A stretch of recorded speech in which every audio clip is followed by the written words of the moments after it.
I am older than the gods that reside in Olympus. I am older than the gods that came before them. Titans, Olympians, and the children that join them now. They are all young to me.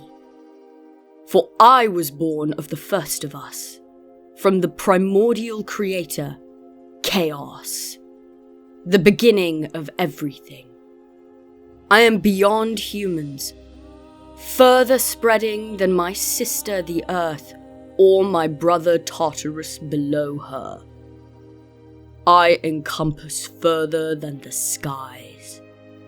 I am Nyx, the night itself, a concept manifested and in reality. My husband Erebus is the darkness, for we are always together. What is night without darkness? What is darkness without night? We are intertwined. Before day and night, before the light, we remained. They are goddesses of the evening, the golden light of sunset in each of them. I treasure those days when I could know my children. Erebus and I emerged from chaos together, and we were alone for a long time. Next came the primordial deities, and then our children. The day and light were made for an opposition to ourselves. The very first of our children, Ether, the bright light and upper air, and his match, Hemera, the day itself. Always do they go hand in hand. As Erebus and Nyx are not parted, neither are they. Yet we do not see each other. In the times before other gods, we would trade places, interchange in the very skies. Dawn and dusk were times to reconnect. Strange to be mirrors of each other and opposition all at once. From night and darkness come day and light. These children we brought together are our counterparts, though there is a strange tragedy to our existence. Where Erebus and I are, they can never be. And where light and day are, we do not exist. Though each of us can wield the light or darkness we control, it is impossible to both exist at once. We dispel, disperse, and replace one another. And now, never do we meet. But in the old times, there were those short, quiet transitions. The Hesperides were a short comfort before they moved to their gardens and swore themselves to Hera. I treasure those days when I could know my children. Then came the new gods. With the Titans and Olympians, more generations were born. More of the universe's roles and duties split into the young deities that joined us. Dawn and dusk, Eos and Astraeus. They took the roles of the times between. They pass messages and allow for moments of my children that I am privy to through them. Glimpses, shadows, messages and words, these are all we have. In the short times between, when the changing of the guard occurs in our home in the underworld, as we switch places and pass between the portals to the mortal realm, we see them, Eos and Astraeus, but not Ether and Hemera. Erebus suffers just as much as I, but he is parent to day and light alone. These are the only children we have made together, and there are more that I bore myself. My son Hypnos, he that is sleep, with the power to put anyone into his spell and grant them rest. Not unlike his twin, Thanatos, for is not sleep a gentle version of death with an escape? Repose, sleep, dreams and the unconscious. Sometimes Hypnos does not think. Too distracted by his role and often nodding off himself, that he does not think of his actions nor their consequences. My children are divine creatures, and yet they prefer smaller vessels, each powerful but not spread so far, contained in bodies that inspired Prometheus in his creations. Younger gods prefer their bodies, physical manifestations, but we primordials find it all too stifling. We each prefer the forms we were born into. Gaia and Uranus, the earth and the sky, Tartarus and Pontus, the pit and the ocean. We are the concepts we embody, the veil of darkness and night, the light of day and dawn. And if I so chose, I could be as the young ones are, take but a piece of myself and make it smaller, mold it to become the body of a winged woman on a chariot, my essence still reflected in the shrouded flowing robes, but even then it feels suffocating. Many primordials prefer their true essence, rather than squashing down into a body. Even the Olympians must dim and soften their power to appear before a mortal without damage.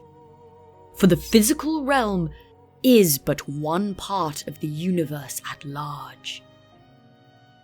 We primordials feel too cloistered by the unruly mortal bodies. It is rare to choose to appear as such, but it has been known to happen. Gaia chose to manifest a segment of herself in the war against her own grandson.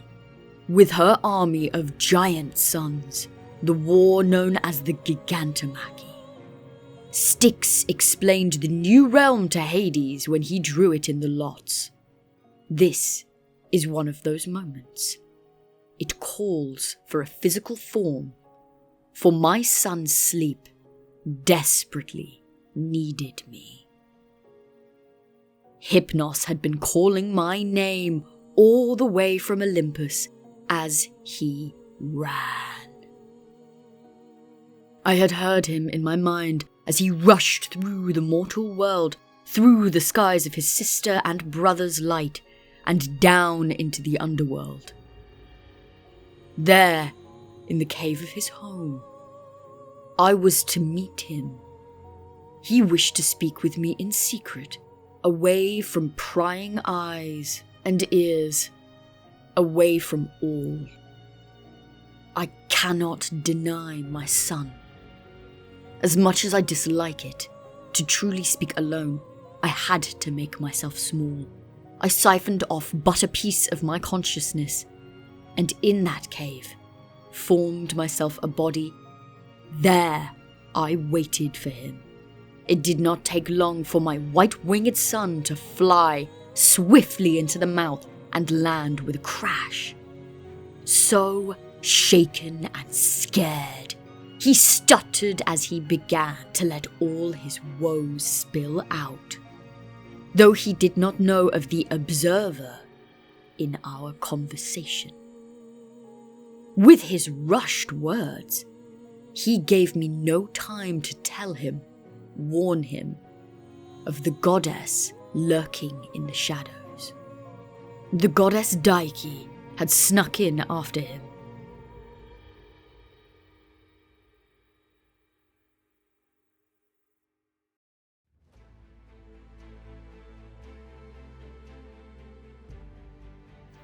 I was angry, and so was the king of Olympus.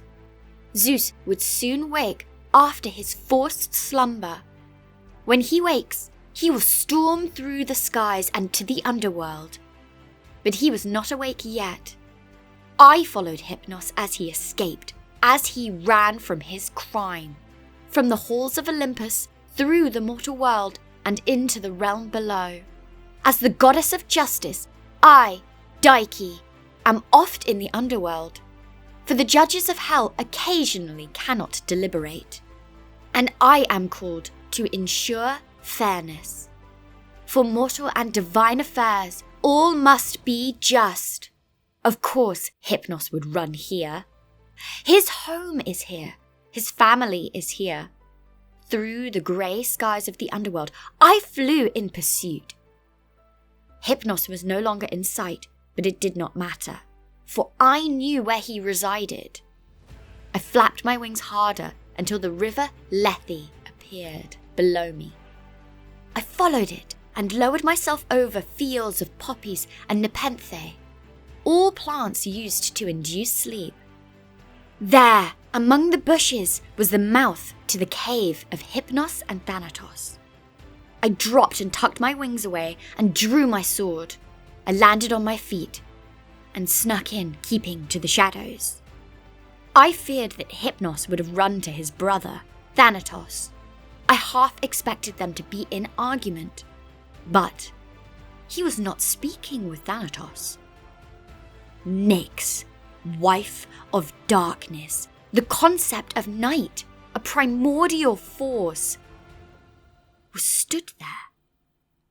It struck me to see her, for I had never seen her in a vessel, never personified, only as the skies above me.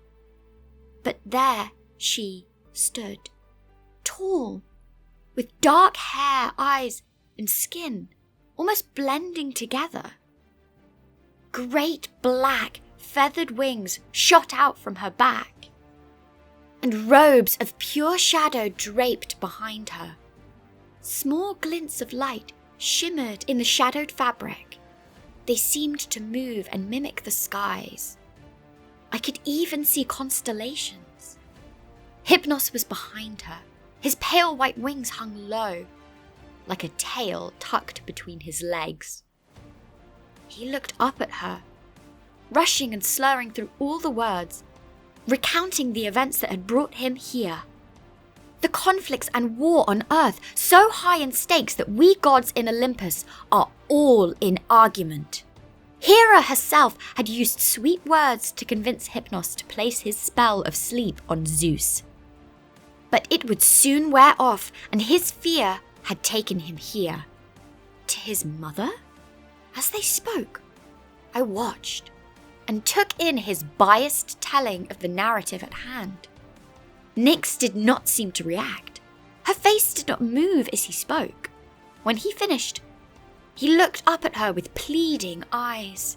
She placed a hand on his cheek and smiled, somewhat reassuringly, though it did not reach her eyes, and it seemed tight, clumsy, unnatural to her.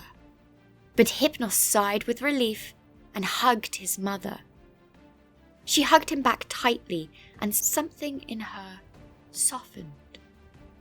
Is this the moment she chooses to intervene? I did not understand at all. But perhaps this was a chance. Many in our court have taken opposing sides, yet she has remained above it all, never manifesting, never involving herself, just staying in the skies. As I thought, my questions grew and grew. My initial mission, to bring Hypnos back to Olympus, was placed aside as my mind spun. In the time of giants and titans, even then, she had not entered the field. But now, her son, snivelling at her feet, has changed her mind? Well, I thought then, perhaps I could convince her of our cause, of the great terror that the night has always hidden. No, it was my duty to change her mind. I, Dike, goddess of justice, would bring some perspective to Nyx. The opportunity to speak with a primordial is rare, but I had an idea to convince her. Before the king, Zeus, arrives, I must question her. I must bring her to my side. Perhaps I could show her the error of her ways. That standing aside in times of war is unjust. She holds so much power, and yet she does not use it. She shirks her duties to the world, to the mortals, and to the gods. My mother, Themis, the Titan goddess of justice, divine law, order, prophecy, and custom. She who rules divine justice birthed me, Dike. My domain is similar to hers, for we are much alike. But I rule over human justice. I follow her lead, her example, and guide the mortals to do the same. Often do we together try to guide the gods in ways of fairness and what is just. My sister, Eunomia, embodies the law and legislation. She who is order. We fight for the same cause in this world. And Irene, the last of the three, Horae. She who is peace. She longs for the strife to end. No more fighting, wars, and killing. Hypnos was but a small piece in the play. Nyx. Now she could turn the tides. I knew then I had to try. I stepped forward from the shadows of the rocky wall and cleared my throat to speak. Nyx, goddess of night, I had come for your son, but now I come to you to discuss the war at hand on Earth. Hypnos has given you a version of the tale, but he does not reveal the whole scope of things, and I have not had the opportunity to speak with you face to face until now. I have many questions for you, Lady of the Night, you who are the dark, the shadows, and mists that hide the dangers within it. The night hides and covers all sorts of nefarious activity. And now, your son interferes with a great war. With Zeus soon to be on his way, I knew Hypnos would come here. I did not expect him to come all the way to you, his primordial mother, to protect him from the king. But I do not wish to interfere in that matter now. What matters with Hypnos is none of my concern. But I come to you today to finally ask, why? Why do you allow it? Why do you never enter the field of battle? Why do you not fight?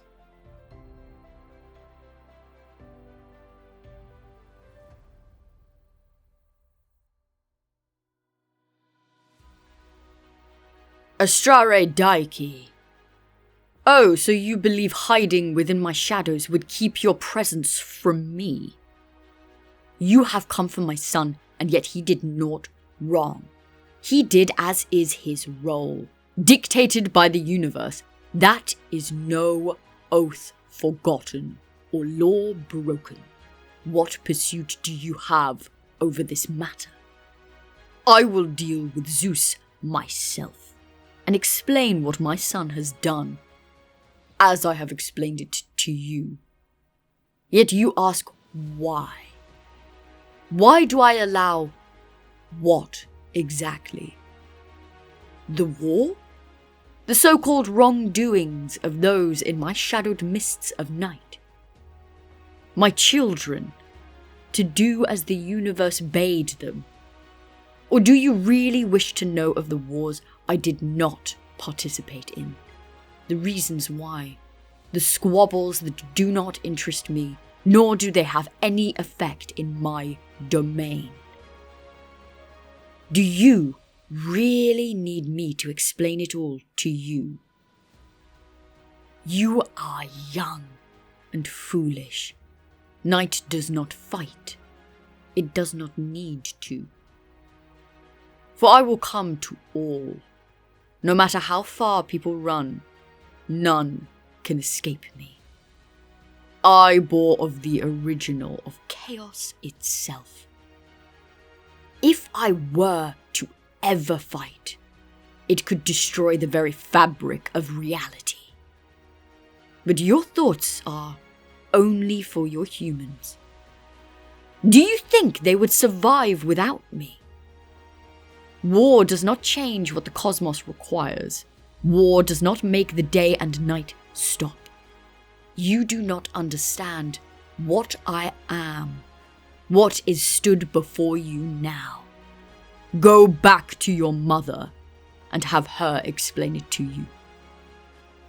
I do not seek to remain here for any more time than is necessary.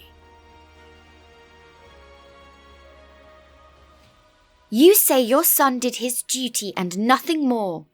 Then why will Zeus come for him? Why do you defend him? I want to know your reasoning. I want to know why you cover for human misdeeds with your darkness constantly. The thieves and murderers that hide in your shadow, the oaths that are broken, the crimes that are committed, the prisoners that escape. You allow so much to happen in your time when you could simply let the light of Selene catch them. Enlist your children, day and light, to shine bright on the wrongdoers and get them caught. Let the law and justice get to them. But beyond that, you say you cannot fight. But you could stop wars. Your power could turn the tides, allow the night to fall on the enemy, and let the light of victory shine on our allies. You say I am young, that I do not and cannot understand. I call you to look upon yourself.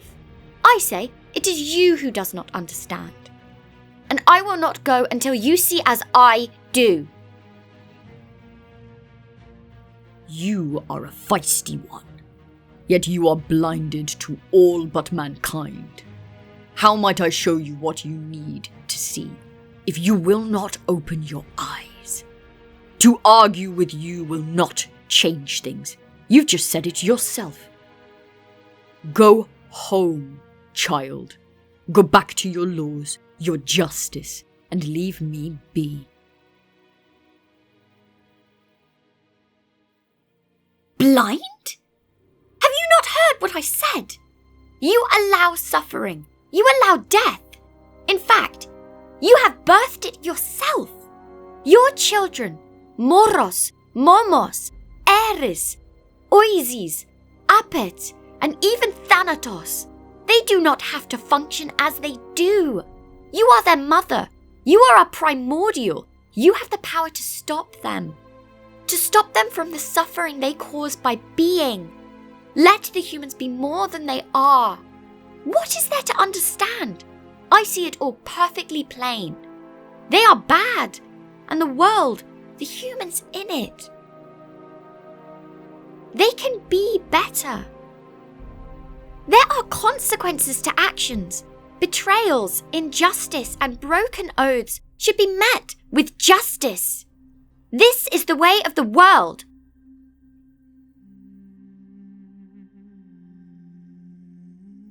You sound like my daughter, Nemesis. Yet you, unlike her, do not understand things above your purview. Your perspective has been painted by your time in human affairs. The universe requires balance. And oh, how you young gods easily lose sight of that. Drawn into and caught up in the people, Prometheus's creations, made in our image, but merely mud.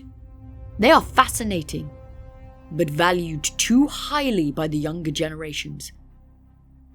One act does not colour the morality of a man. It is the great tapestry of his choices that speak to his character. Yet, you do not even see this. How could you not see all that comes into play?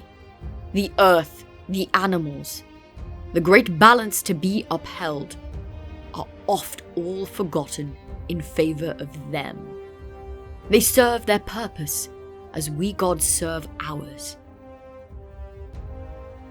You yourself hold a scales, and yet you still do not understand. How do you believe that my children are not necessary to this world? That I myself serve no purpose? That I can change the balance between day and night without consequence? Foolish. Necessary? Moros is doom. Momos is blame. Apate is deceit and trickery. Oasis is misery, suffering, and distress. Thanatos is death. Surely the world would be greater without such a thing. Eris is the goddess of discord and strife. She herself started the war we now find ourselves in. The world does not need your children. They cause only pain and horror. You yourself, well, you do not fight for any of our causes, and you have birthed that which causes suffering. How could you unleash them upon us all? How are your children necessary to this world? How can you justify your own inaction? Watch your tongue, child. I have let you speak because you amuse me. But speak ill of my children again, and you shall have no tongue to continue. Even your father would not save you from my wrath. Apologize now. I did not believe her for a moment, but then her dress grew bigger. The material of her train floated up. Solid, misty shadows, inky blackness that moved through the air. Then every shadow in the cave had long tendrils of smoky darkness that spread from them. Black tentacled tendrils all rushed at me at once. I opened my mouth to scream, urged my body to react, but I was frozen. My spine was stone. The tendrils gripped on my body, crawled up my legs and arms in an instant. Darkness consumed me. Yet, I could not feel them. When they touched me, I felt nothing. But I could not move, and I did not feel nothing. No, I could not even feel my body. I felt myself becoming nothing. As the tendrils swarmed and grew, they covered my entire body. They filled my eyes and pushed into my lungs. I saw naught but black. I could not breathe. Everything was swallowed into the nothingness, the dark.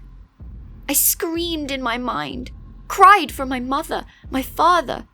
I tried to bash against something, but I did not feel any movement. Not air, not flesh, not rock, not even my own limbs at all. And I said it, so loud. Still, I could not hear or feel it, not my vocal cords or even the echo of my own voice. But I begged, I am sorry. I am sorry. I am sorry. Please, let me out. Oh, mighty night, I was wrong, and I am sorry. I am sorry. I heard a snap, and I could feel again. My body was real. Pain and tingling sensations confirmed it. Over the rush of my ichor, pumping and beating through my heart, I felt my hearing as it returned. I had collapsed. I lay on that jagged floor, the pain of the rocks digging against my flesh. I gasped and I felt air hit my lungs with relief. It hurt, but it was good to feel something, anything. As I panted, I opened my eyes to blink, and I saw the shadow tendrils. I flinched back from them, and they quickly receded and slipped into the shadows that held them. Nyx stood before me, and I looked up at her with tears in my eyes. I whispered out loud, "I am sorry." It was all I could get out. I had never felt such a thing. Her power was beyond my reckoning. I was foolish to have come here. All fight and indignation was diminished within me. I felt hollowed, like a lost soul wandering alone on the beaches. Empty, purposeless. My goal in coming here was shattered, but Nyx did not snap back at me further. She did not even look at me with unkindness. She knelt down, placed her hand on my shaking shoulder. Her voice was gentler now, so soft as she spoke again. "I heard you, child. I forgive you for your ignorance and rudeness. I am not sorry for punishing you. But now, you may understand. Night is not what you believe it to be. Neither are my children."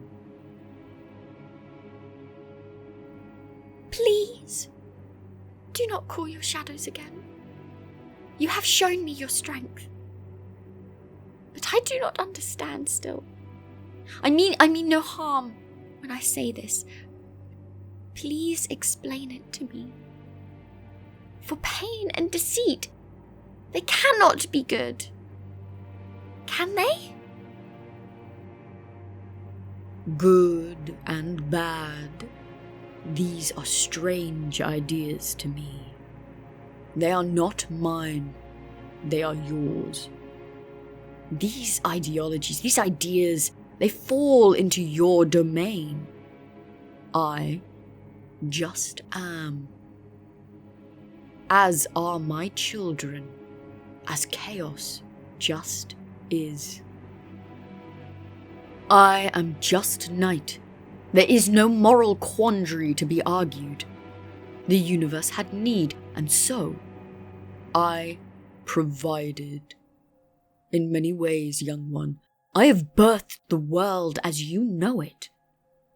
The life you gods and mortals live for was forged by my hand. Without my sacrifices, my offering, my children, reality would not be what it is now. Even the pain you felt when the shadows receded, it is neither good nor bad. It is just pain. Confirmation that you are alive. Was that not good? She looked at me with lost eyes, and I began again. Let us start with the balance of day and night. As much as humans might want my daughter and son to fill their days with endless light, it would be too much. For all in this world. The night is a necessity and inevitable. Those that fear the night do not truly fear the darkness. It is always what lies within it. The dark, my veil of night, does not pose a threat in itself, but you cannot run from it. With day comes responsibilities. The heat of the sun must make way for the cold of night. And it is a relief to those that toil in the burning heat. A time to escape the duties of day and simply be. And the darkness has much to give. You have spoken of moros, momos, Eris, Oasis, and Thanatos. Yet you forget my other children. Hypnos, sweet sleep. He leaves the underworld at dusk to gift respite to those above. All creatures large and small must sleep. For if there is no rest, the world, the life you lead, can become too much, over-wearying to the soul. And sleep is a time to recover, rest, and let the mind wander. This is why I protect Hypnos. This is why he was born in the first place. Sleep is a gift and a necessity. Both. A chance to rest. Is that not what makes the soul better for the next day? The spirits and demons called Oniroi go hand in hand with Hypnos. More of my children that dance through the skies with their kin. For in sleep comes blessed dreams. The night is not just terror, fear, and mystery. It is a time to dream. To look at yourself and your life, conjure fanciful delights, imagine a better tomorrow, or simply to let your heart sing its wishes. Dreams are longings, hopes, and relief from the burden of reality, the repetitive grind of the world. But in dreams, you are free to be anything you wish to be. Let the secrets that they dare not give words come to life and stand before them, tall and real. It gives them courage, it gives them strength, and it shows them something worth fighting for. My daughter, Philotes, but a minor goddess, she is pure affection. Even she was born of night. For in all manner of kinds, friendship to love, she is shared in quiet hours. The darkness that allows two to become one. Passions that are not shared in daylight. The night allows privacy. How might they multiply without a cover to protect their vulnerable acts? Philotes rules over all that beauty that the night contains. For she is there in the quiet dark. She sparks the vulnerable, intimate moments. She is the source of all hours of longing and of passions shared. Is this not another gift to the world? The Fates, the Morae, my daughters three, are also born from me. Clotho the spinner, Laxis the measurer, and Atropos the cutter. They are needed, you cannot deny that. What is life without fate? Destiny? They see all, and weave the lives of all into the tapestry that is the cosmos. All decisions and paths lay before them, from mortal to divine. From the fates do we have prophecy at all? When you felt the dark tendrils surround you, my night, it was life without fate, without feeling, no future or life ahead, no past or memories behind, no present. You became swallowed into nothingness. This is the world without fate, young one. Now, you and Nemesis would get along well. Your causes are similar. She is retribution. For when you decree that the laws have become broken, that injustice has become, Nemesis breaks it. She makes it right again. Nemesis hunts and punishes. She rights the wrongs of both men and gods. She is one you are sure to approve of. dear Dike. But who would be punished were it not for broken oaths? If the humans had no choice, they would not need to be punished for their wrong choices. To strip them of that option is to give them no choice at all. Now I have shown you some of my offspring that you would call good. Let me show you the aspects of those labelled bad, and change your mind on the children you have insulted, for they have purpose still. Of course, not all my children can be good as you decreed, but the cosmos does not require just good. Gaia would not take on the burden of birthing that which is not beautiful, nor powerful, not after the pain of the Gigantes and the Hecatonacheries, not with a husband like Uranus. But as the cosmos has asked, I have answered. For what is happiness without sadness? What is a dream without a nightmare? What is life without death? One must shift their perspective, dear one. As human, life is good, death is bad. But you must seek to look deeper. Could one truly want something if they were not afraid to lose it? You carry scales yourself. You should learn that not all bad is evil. Bad and unpleasant are not the same. Doom, for example, still serves a grand purpose, and my Moros does it without complaint. Doom and dread can make one sharp, afraid enough to fight and survive. It lights a fire out of fear, but the wonders that can come from it.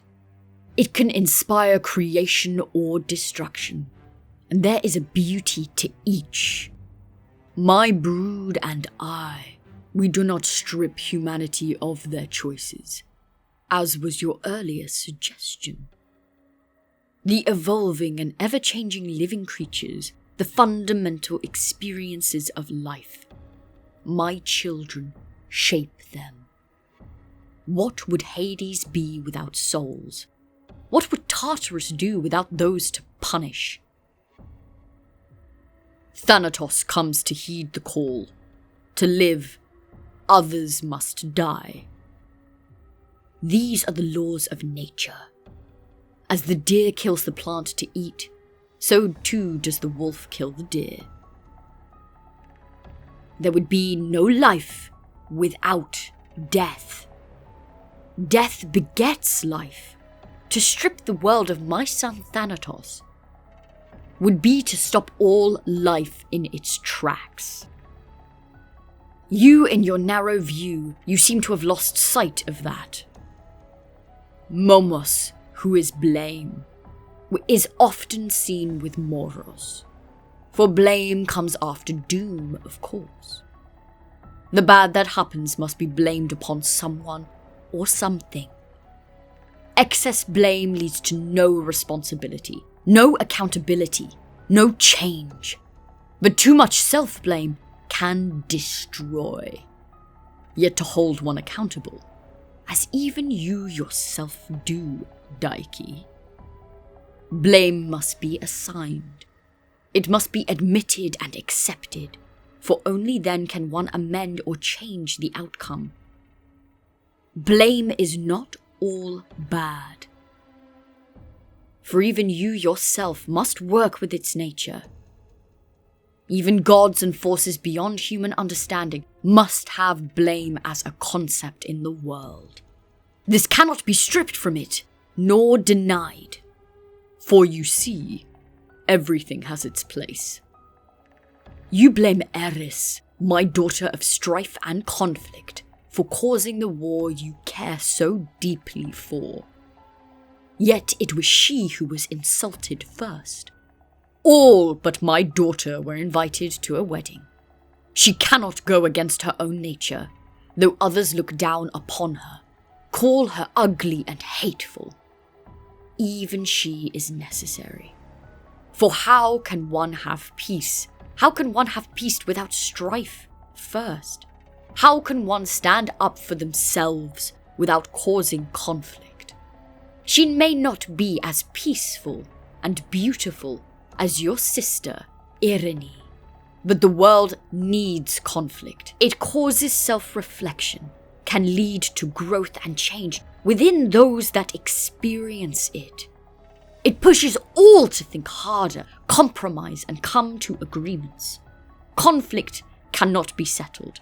Peace not truly achieved until it is faced head on, or a performance and a mask would all the world be. No true peace, but plastered smiles and growing resentments. If one cannot face conflict, they can never change or grow, and become traitors to themselves. My daughter, Apate, she who is deceit, trickery, and illusions. She is the counterpart to truth. Aletheia, most hail Aletheia. And say they wish to speak only truth, and hear only truth from others. But this is not the way of the world. Lies and deceit are often used badly. But Apate, she provides a tool, and when in the right hands, it can be used for betterment. Many lie with sweet-coated words to spare hurt in others. Say a man is running and he needs to hide. He is innocent, but blame has been laid at the innocent man's door. He runs. A murderous mob chases him. They find you and ask of this man's direction. You know he is innocent, that the murderous mob only seeks to take out their hate on him, to not find the true perpetrator. You know where he hides. To speak the truth would kill him. To lie would save a life. This is still a deceit. Deception of the self can even help one heal from the woes the world gives. Sometimes a good lie can open doors to empathy, connection, and social harmony. Tales that become taller in the telling. Little white lies that make others around you smile. But I ask you, Dike, is a tool to be blamed for someone else's misuse of it?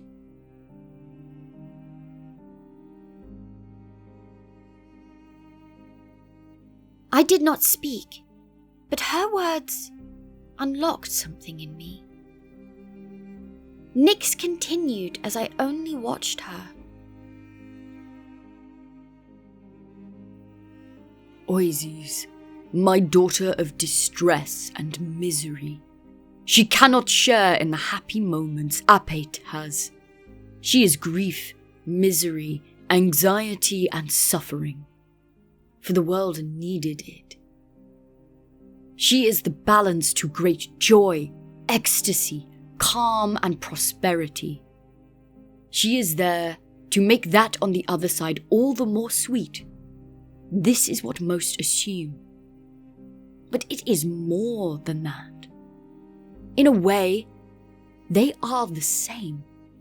Euphrosyne, the goddess of joy, one of the charities. She and Oasis both deal. She and Oasis both deal with the same depths of emotion.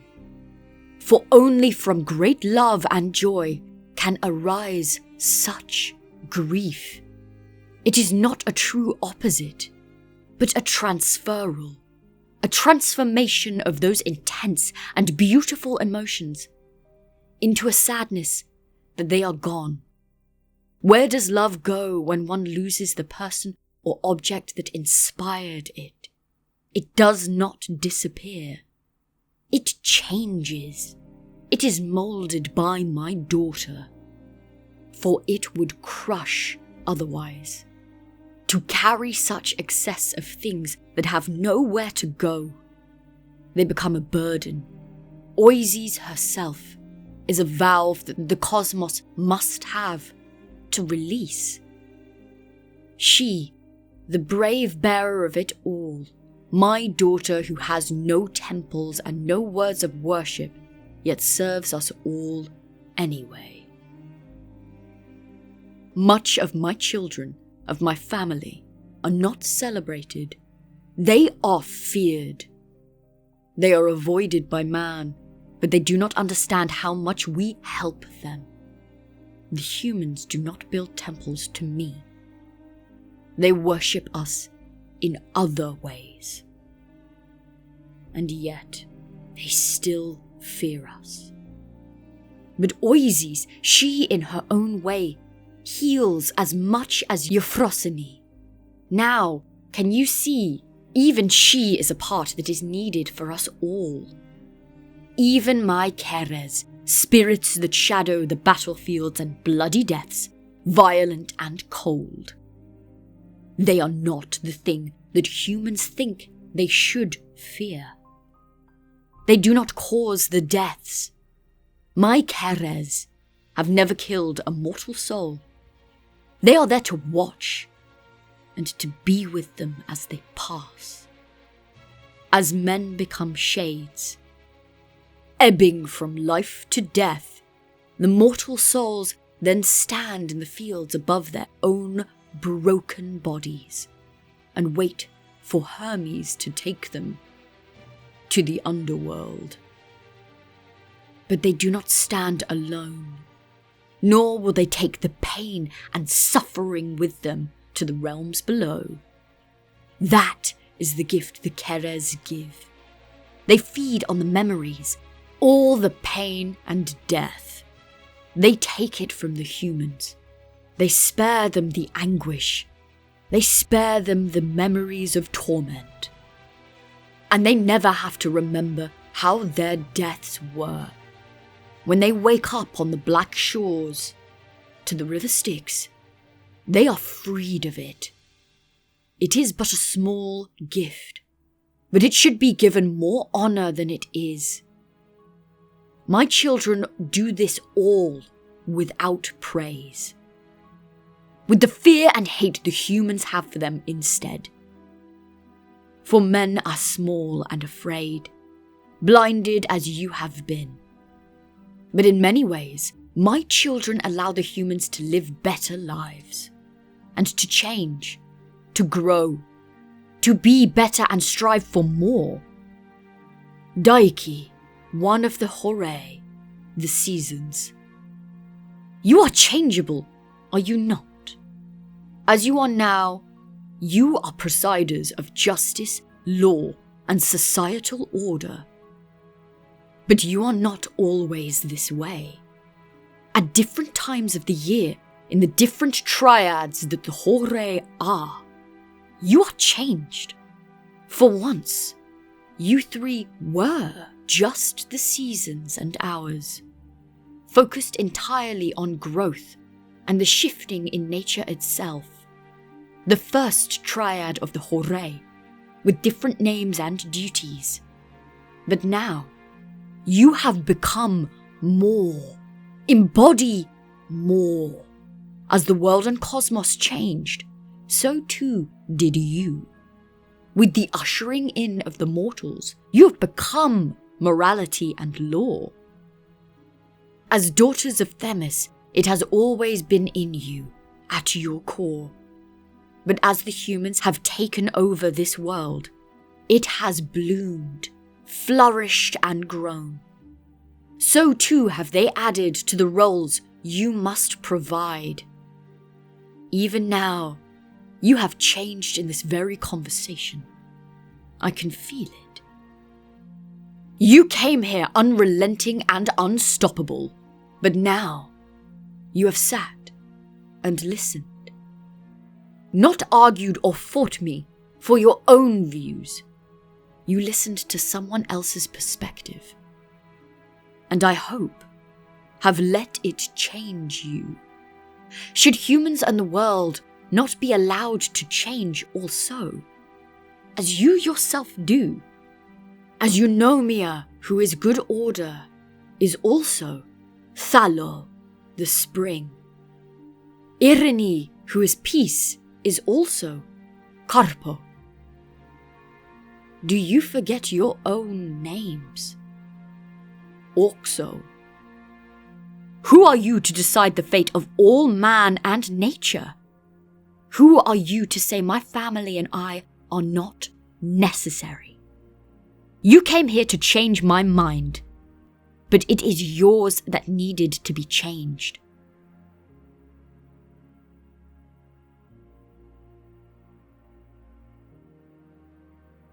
I know not what to say. I have not thought about what you have said before.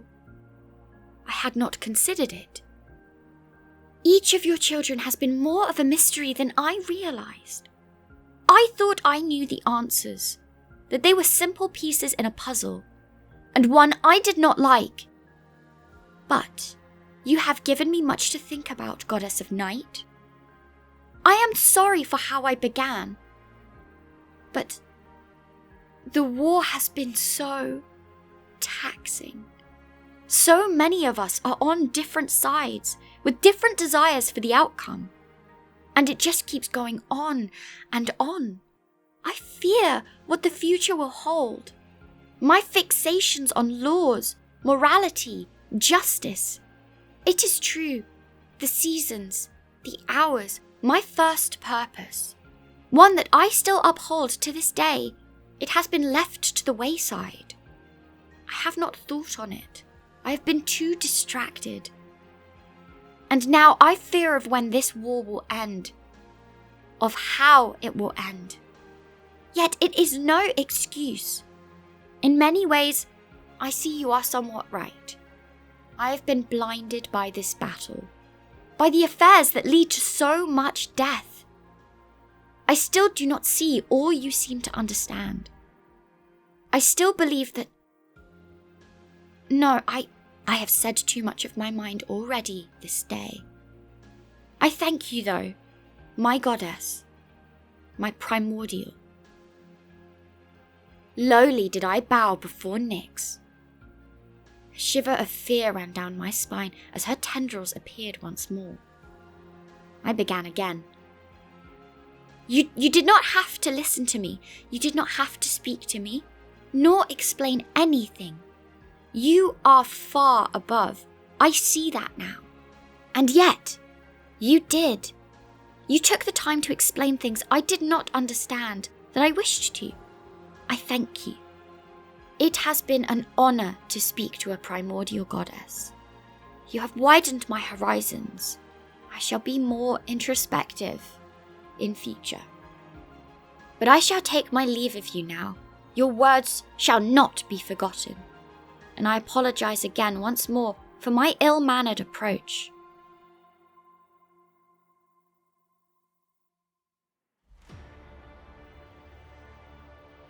Goddess of Justice, I hope your horizons are wider now. And the dark is less elusive than before. Do not ever try to speak to any of my generation in the manner you began. And you shall be well. Tartarus would not be as forgiving, nor would Erebus, or even Gaia. Take your leave. Thunder cracked suddenly, and lightning shot from the skies in the distance. Light burst at the cave mouth, but no shine of lightning entered. Dike shuddered, and Hypnos flinched. He had woken up, and he was here. I summoned my tendrils closer, and readied the king's approach. I turned back to Dike. Be gone before your king punishes you for even daring to speak to me. Do not take flight until you are far away from the entrance. Hide in the foliage and shadows. Wait until he is inside before you leave. Go, now. Zeus and I have much to discuss." Dike did not hesitate, and scuttled quickly from the cave. The rush of lightning and roar of thunder drew closer and closer. But I did not rely on sound alone. I saw him myself. Though a small piece of me is here, the rest of my essence is still in the skies of the underworld itself. I could see the mighty king from every angle, racing through the skies on his dark cloud. The lightning bolts that shot out from it each landed with a crack and plume of smoke as the grounds of the underworld smouldered at contact. The rage was evident from the cloud alone, but one look at his face said it all.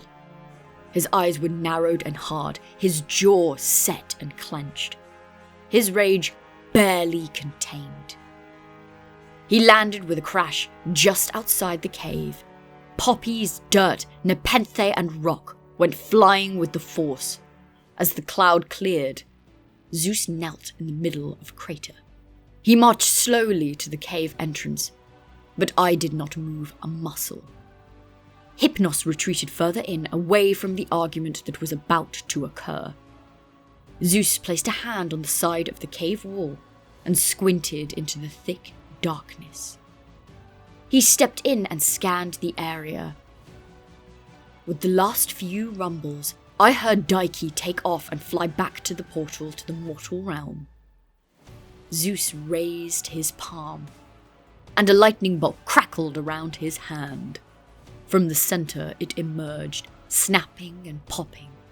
It danced between his fingers, and the sparks lit the cave minusculely. But he saw me then, amongst the shadows, just the silhouette of my figure and my eyes. His face betrayed a shock, a tinge of fear. The mask of calm fury back in place, he stepped forward, confidently. "Goddess of the night, I did not expect you here. Why are you personified? I thought all of your primordial kind were averse to such small hosts. Why are you here? Why do you stand in the cave of your sons?" I know of my son's involvement. I know of his foolish act. I know that you have come to punish him. But I cannot allow that today, my king.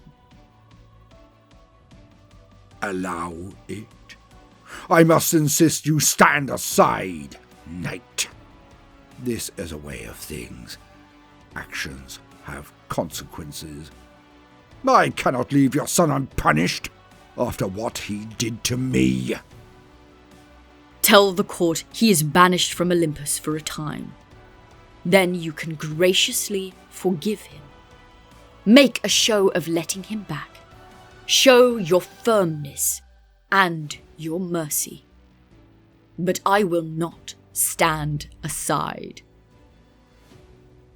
It is time for his duties.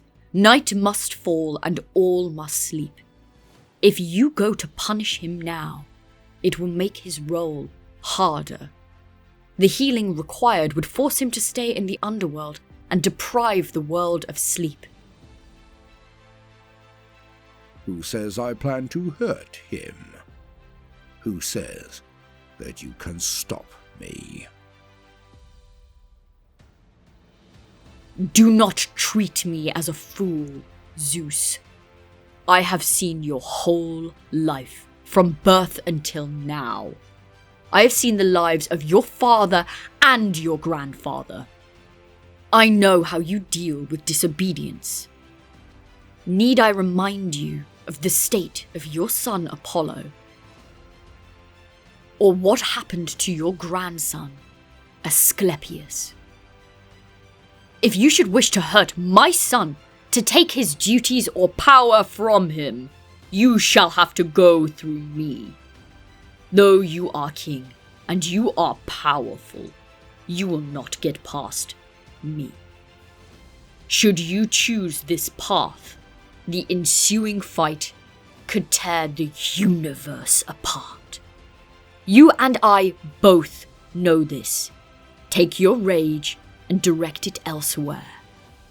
Perhaps even to your wife. For Hera was the one that convinced Hypnos to plot in the first place. The plans were always writ by your wife's hand.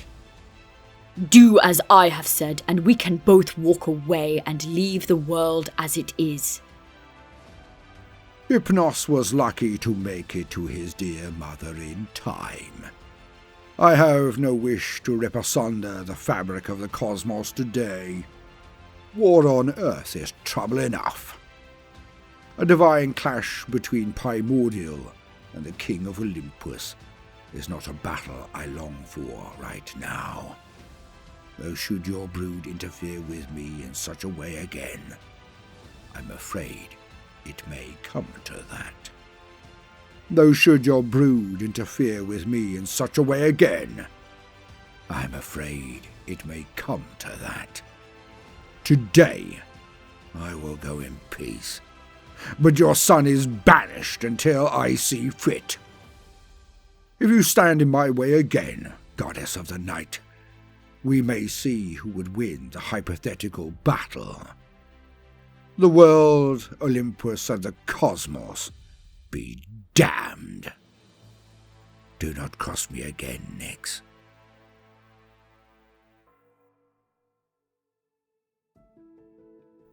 Astraeus of Dusk is almost done with his work. I must depart and begin mine. Let the soldiers on Gaia's surface rest for the night. For more killing will commence tomorrow, and your warriors need their strength. Let us pray we never meet in combat, O great king. You are a better ruler than your father and grandfather before you. It would be a shame to lose you.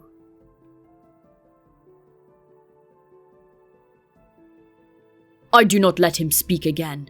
I crack the small vessel and melt back into the substance of night. Back in my mists and veil, I rejoin the rest of my essence and stretch out once more. A relief. I expand and reach toward the portals of the underworld. Erebus at my side, intertwined, we spill out into the mortal realm once more. We disperse and cover the light of Hemera and Ether, and they go back to the underworld. Astraeus in between, his last light and the golden rays of the Hesperides now dimmed and settled. Apollo has long since put the sun and his chariot to rest. With Erebus and I leading the charge, Artemis guides Selene the moon into place, and night settles on Earth. The stars begin to peek out from the darkness. They glow brighter and brighter, finally revealed and visible to all below with the gifts of Erebus and myself. Many creatures look up and point to constellations gathered around campfires. They tell stories of the stars, with the war forgotten for a moment. They take this time to rest. Each shape and star, each line they point to and imagine, each have their own tale. Often Erebus and I must ask each other of the new additions and the stories that come with them. We learn of the humans and the animals, the divine and their exploits. We learn their tales and tell the stories back to one another. Old tales and new, but the stars and constellations and even the war below them are all tales for another time.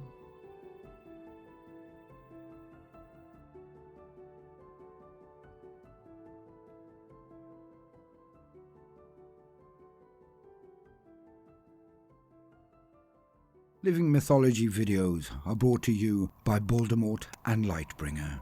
If you enjoyed this video, then please consider liking and subscribing, or even sharing it as an offering to the great gods of the algorithm. If you wish to support the channel, then we have a Patreon link in the pinned comment, or do consider giving a one-off super thanks if we have indeed earned your bounty. Until next time, fare thee well and dream amazing dreams.